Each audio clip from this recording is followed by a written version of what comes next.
Hello, everybody. Welcome to Highland, a Beavis and Butt-Head Rewatch podcast. My name is Chris Paw. What up, humans? I'm Drew Malkins. Today, we're talking about the episode Beware the Butt.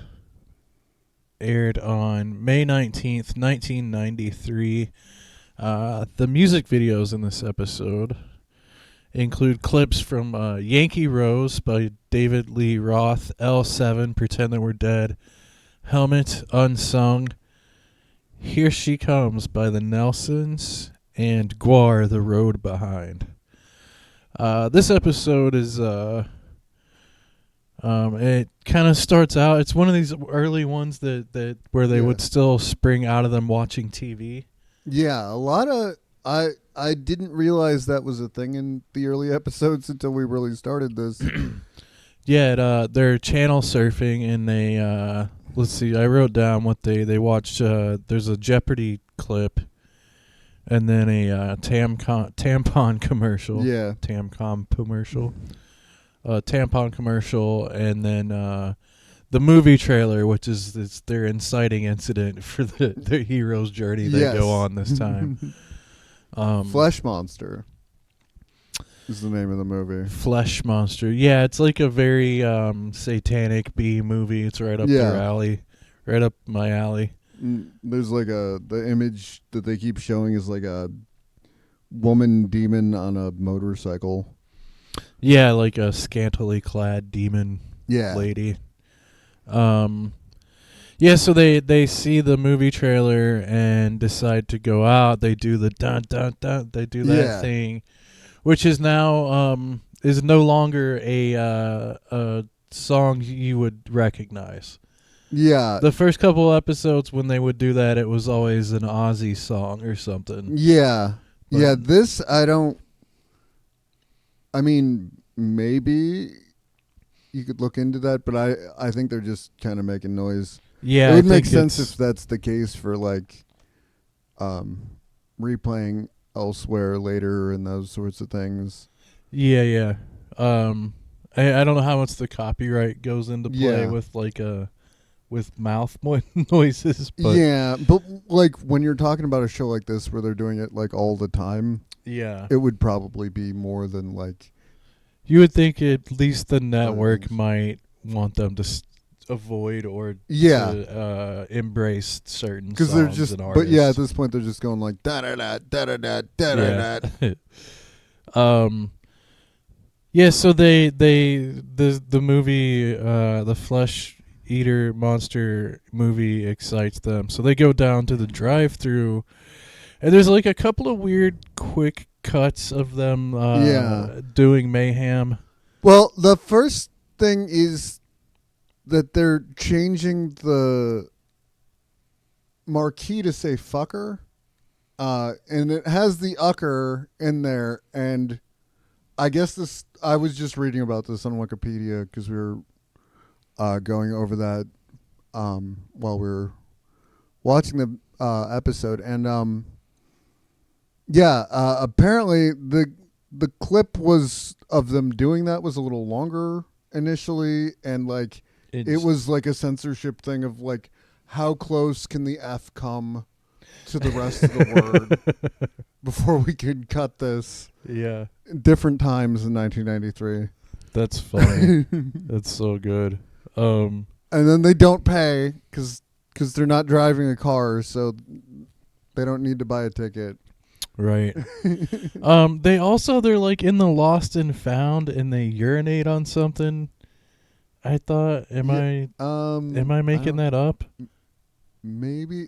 There was. They found like they're like it's Van Driesen's or it's Tom Anderson's something. No, I'm and not. They destroy it. Am I thinking of? Because I watched a bunch. You know, I fell asleep watching some. Yeah. Episodes. Maybe I'm. Yeah, I'm not sure, but I don't think that's this episode, because then they go to the snack bar and Butthead's like, look, I'm stroking my wiener. Yeah, I thought there was something in between there that they were sabotaging or did something with. he dripped snot on somebody's. Yeah, drink or something. Yeah. That Blew was his gross. nose in somebody's Yeah. drink or something. It was gross. Coming up later this season, there's an episode called At the Movies that takes place at the same location, and they cause a lot more mischief. I'll just say that at this point. Okay. So they get snacks and then they go back out. Well, they don't go back out. This is their first time out. The way that it cuts here, it feels like something else is missing. Yeah, maybe. Because they're just sort of suddenly out looking in cars. They're looking for people to peep on that are making out or fooling around somehow. Yeah, that's it. Goes right from it feels like there was a beat where they're like, "Oh, I have an idea" or something that was cut out. Like they just decide to do it. Yeah, they're just out there. It's almost like it's the whole reason they came. The way that they're acting. Yeah, it's just sort of a sudden thing there. I thought. So yeah, they're peeking into cars and they find one van with the windows fogged up. Yeah, and they peek in it, and it's like obviously two let's just say unattractive people having intercourse, having van shenanigans. Yeah, I think that's a good euphemism, van shenanigans. So they're watching, and Butthead's like, "Oh my God, that's the hairiest, biggest, fattest, most wart-covered, grossest butt I've ever seen." Yeah, and then Beavis says, "Yeah, and his is ugly too." But they still take a picture. Yep. And the lady notices them, and she can hear them. It's one of those rare times when somebody can actually hear what they're saying. Because really usually they're ignoring everything they're saying and blowing right past it. But yeah, she catches on. She's offended. She's like, "You think you got a problem with my butt? You just wait." Yeah. And so they head off. And this is why I think there's like weird edits here, because they're back in the parking spot now, listening to the intercom, which is how you used to do the drive-thru. But they have their hot dogs back and stuff. Their snacks are sitting in the parking spot with them. Like this is like their camp where they are coming back to. We didn't get a scene of them setting that up, but these are very short episodes, so. Yeah. With almost too many videos at this point. Like so they're watching the movie, and it's a sorority sister decapitated sorority sisters or something along those lines. It's the obligatory shower scene that's in like every slasher film. She's like, "All my sorority sisters are decapitated. Something's going on here. I better take a shower." Yeah. And the scene gets interrupted for them with the lady from earlier, whose butt they took a picture of. Yeah. That they've like used to scare each other in the last couple of scenes too. Yeah. Back and and she chases them off, and they kind of hit the outskirts of the drive-in and stuff, back to where the sign that they were messing with before. And then it kind of cuts away, and then it ends up with them being tied upside down. Yeah. Hanging from the drive-thru sign, and now the sign says "Beware of the butt." I think it says, "Hey, look at our butts." Hey, look at our butts. Yeah, and they're hanging upside down with their butts facing out. Also, it's funny because they call her Butt Woman at one point. Yes, they do. Butt Woman. Worst Batman villain ever. And then it goes to some videos, and it comes back for a little capper where they're hanging there, and Butthead starts making fun of Beavis's butt. Yeah. And he's like, "Why are you so interested in my butt?" And to change the subject, he's like, "So, did you hear that new GWAR album?" Yeah. Which is I don't want to say sophisticated, but it's a joke you wouldn't. It's like too nuanced of like not face value like them. I don't know. It's a weird joke for them. The dialogue in this scene seems a little off. Like Beavis saying the word interested also like not as cornholio. No, it's too many syllables there. I don't know, but yeah, so he changes the subject and then like we said earlier, they end up showing a GWAR video, so that's cool that they made the reference. And then there's also... Yeah. I don't know if that was from the latest GWAR album at the time. I couldn't tell you that. But there is a GWAR video after they mentioned the new GWAR album. Yeah, that was... There's some of these in the early episodes where these are more connected than they end up being later on, I think. Yeah.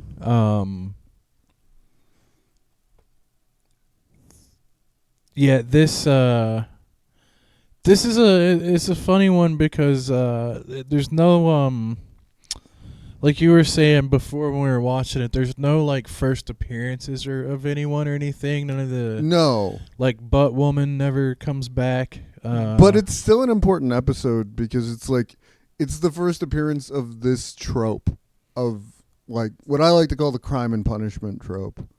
The like they do something that they shouldn't be doing and then they get punished for it. And that's the episode.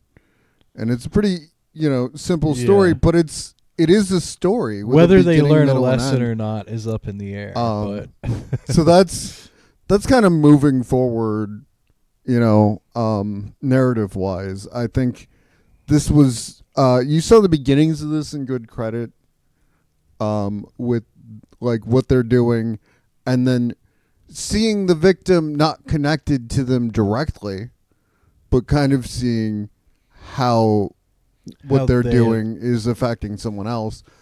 And here you see they do something and then they immediately get punished for it. And that's something you're going to see a lot moving forward in the series. Yeah, more and more often. And it's something that Mike Judge also kind of plays with the structure of. I feel like this is totally upcoming episodes. Totally speculative on my part, but from what I've read and everything, like he was surprised how much people were liking these characters because he thought of them as bad people. Yeah. And it's like he was making a cartoon about these two awful kids that he hates. And people started liking them, and I think that's probably why he starts punishing them more in the episodes where he's like, no, look, it's not supposed to go well for people like this. Yeah, and I think this is one of the first times that you kind of get that satisfaction of seeing them being punished. Yeah, like they actually get some comeuppance in this one. Yeah, so... Yeah, whereas like previously it's just been like frog baseball is just two bad kids doing a bad kid thing. There's no one like consequence. There's no one says, hey, stop doing that. There's no consequence to it all. They don't accidentally blow themselves up instead. It's all pretty straightforward bad kid stuff. Yeah. Cause they've never really gotten in trouble before. I like in this too the drive-thru because you think you just mentioned like the drive-thru comes back later on. There's another episode. I want to say episode 11, no, 12, somewhere something around like that. There. Yeah, they to see this area they live in start to get filled out too. Yeah, you're starting to see repeat locations. There's a whole lot of later in Daria when Daria moves and she lives in this other town and stuff, and I don't know explaining what a spinoff is, but in the spinoff she mentions, or her mother goes, "You don't want this to be like Highland all over again." And she goes, "Well, that would be impossible unless this place has also had a nuclear meltdown before." Yeah. So this is just I like seeing this town filled out. It's just a town of just mutants, just awful, just terrible people with brain damage left and right. But yeah, so all that to say, I like seeing this drive-through, and it feels like a familiar location. Like maybe there's even more than the one. At some point. And those were bigger in the 90s. I know they're kind of in the last 5 years or so they've made a big comeback because of COVID. Yeah. But they were really disappearing kind of right after this show. And then they came back after they that. Made COVID kind of made them way more relevant. Yeah. And then people now people are just like, "Oh yeah, this is fun. This is a fun way to see a movie." It is funny that I maybe there's going to be a lot of these characters and I just can't think of it, but it seems like for the most part, like Mike Judge likes to bring characters back when he's used them. And oh yeah, well we saw Tom Anderson come back. I'm surprised Butt Woman and never becomes like a recurring character that comes after them every once in a while. Yeah, a lot of the people that really try to kill them don't end up coming back usually. Yeah, but the ones that really he likes to play with characters and have recurring characters. At this point, you see that a lot. Even in the next episode, you end up with. Well, I'll talk about that when we get there. But let's see what else. So the videos in this one, so this Yankee Rose clip, it's just a clip from a David Lee Roth video, and they don't show any of the song. Yeah. But I remember this one specifically from the early 90s. Watching Beavis and Butt-Head watch that clip is it's like ingrained part of my memory of this show, that particular video opening and them reacting to it and going, "This sucks," and changing it. It kind of feels like a new up. It's like they're more responding to a comedy sketch than to a music video at that point. Yeah. But yeah, just the image, and for some reason the Jane's Addiction, Been Caught Stealing is one that always I remember that video from Beavis and Butt-Head more than I ever remember seeing it. Well, as I understand, it's one that they've reused a lot.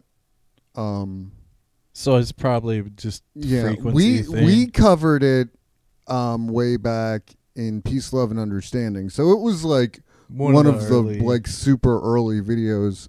And it's one that was really at this point, the videos are funny, but they're still, in my opinion, they haven't become what they will. You know what I mean? Yeah, a lot of these are still them just sort of giggling through stuff. But the Jane's Addiction video was particularly funny, so I think that's why it was kind of more recurring. I think this point. A lot of these videos too is just by the time I was watching this stuff in the 90s, they had it was not the 24-hour videos that it had been, so a lot of watching music videos was just them being on Beavis and Butt-Head. So but the funniest jokes here I think is calling L7 the Go-Go's and the Bangles, and saying that the members of Nelson are women, which although they hold on to that bit through the whole video, they don't ever refer to them as men. They don't change that's their a good touch. course, they really liked the GWAR video. The helmet video is more about like making fun of the name of the band. Mm-hmm. And yeah, there were some, like, they were solid, but nothing beyond that really stands out per se. The one joke I did really appreciate in the helmet video was go if you saw these, they look just like normal guys. If you saw them out in the wild, you wouldn't even know they were cool. Yeah. Or out in public or whatever. Yeah, that's just good commentary on grunge in general. Yeah, they just look like normal guys. Yeah, because you would at grunge, you just like wearing a mechanic's shirt Yeah. and a chain wallet. Yeah. Flannel. Some ironic name on it. Yeah. Yeah. So what do you got for a rating on this one? I'm between 3.5 and 4. I'll go 3.5 because it's not like an amazingly funny episode. I think it's just kind of more of an important episode in terms of like where story structure is going for the show. Yeah, I think it's an episode worth seeing and worth like understanding in if you're trying to get a good understanding of what Beavis and Butt-Head is. But I don't think it's like one of my favorites. Certainly, it's not like yeah. hilarious. It's he kind of creates something that he would do a lot better later. Yes, here, there's better versions of this. This is the first, and I really appreciate it on that level. Yeah, I'm gonna go. It's pretty close, but 3. Sure.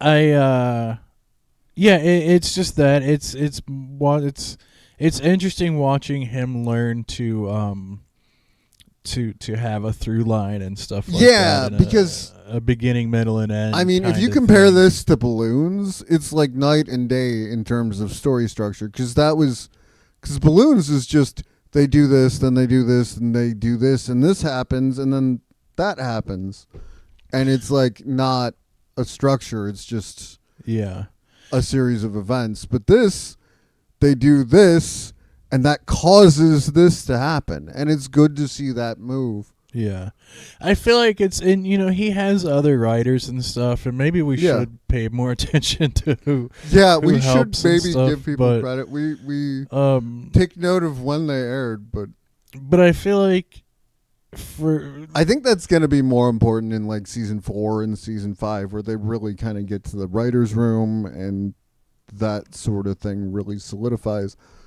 Yeah, I think it is a lot him. He's the showrunner. Yeah, at this point, I think a lot of the episodes are written by him. It's the interest. It's watching his relationship with these characters, like kind of evolve. Yeah. I really do feel like this is already him reacting to the way they've been received. Yeah. Of something bad has to happen to them for the things that they're doing. If people are going to be watching this, it just seems like he's more aware of how do these kind of horrible dudes affect other people, and what's gonna how does it stop? But here we are 40 years later. So. Yeah. That's super true. So it never ends, but 3 stars. Yeah. So that's a good one. I think that's it for this one. Yep. Thank you, Drive-thru.